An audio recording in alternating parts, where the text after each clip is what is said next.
There was a small company down in Houston. These guys made rubber seals from small to large, just a whole bunch of different Teflon type seals for the oil industry. They were a $5 million company, which means they're a very small company in that world.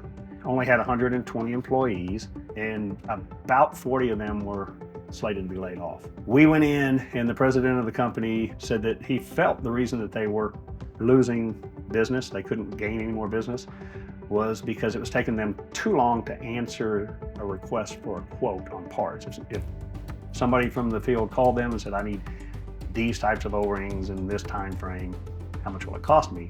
And they were taking about 6 or 7 days to get an answer to these people, which I thought that seemed long because they were very small parts and pretty much the same from time to time. But I didn't know how bad it was. So as we dug in, we found that their competitors were getting answers back in 24 hours. So yes, by the time they answered this request for a quote, that contract had been awarded to somebody else. So the president challenged the team. I worked with him for just a few months. It was a short engagement, but he challenged the team to get that down to something less than 24 hours, and they literally laughed, said it couldn't be done.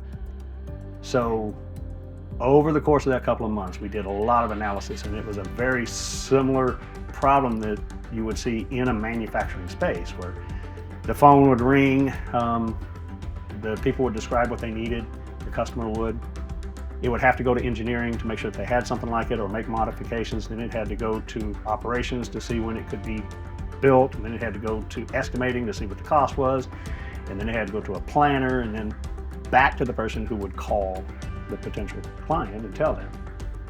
Well, every single one of those people sat in a different building.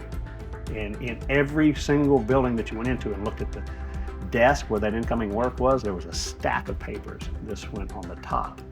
They pulled from the bottom. So it was a first in, first out type world. And we blew that up.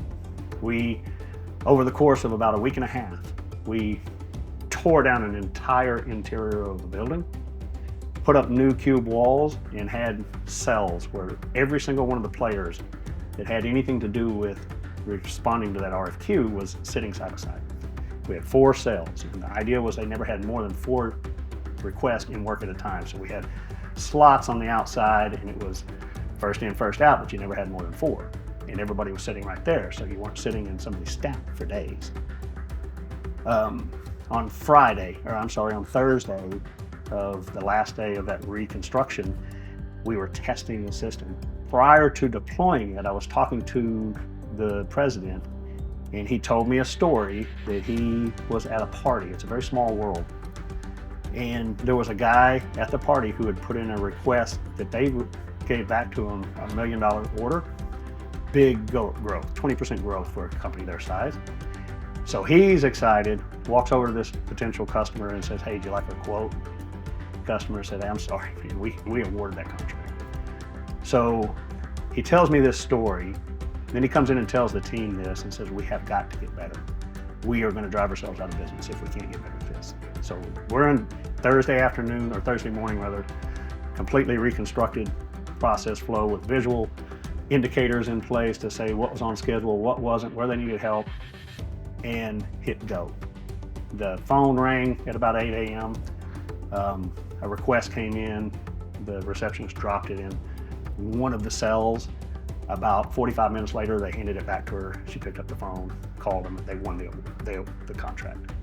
The first one. That's insane. Throughout the course of that day, they won about 8 or 9 contracts. I can't remember how, but it totaled $250,000 in new business for them. That $1 million that they had lost, they had just regained a quarter of it in one day.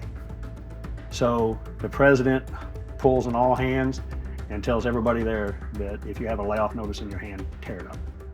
We now have a competitive advantage. We're going to start taking business instead of losing. That's success. At the end of the day, that says that the little things that we can show you about how to make your life easier can actually make your company grow. So we saved 40 jobs in the blink of an eye. It was pretty cool. And I've studied these methods from under some of the best in the world. So understanding not just the tools, but the fact that these tools have to become a part of just the way you do business and implementing them into your business is the coaching that I give them. And then yes, the pushing. You know, they come back at me with, we can get it done in 48 hours. That's not the target. The target's 24. And by the time we were done, we were winning a new bid every 4 hours.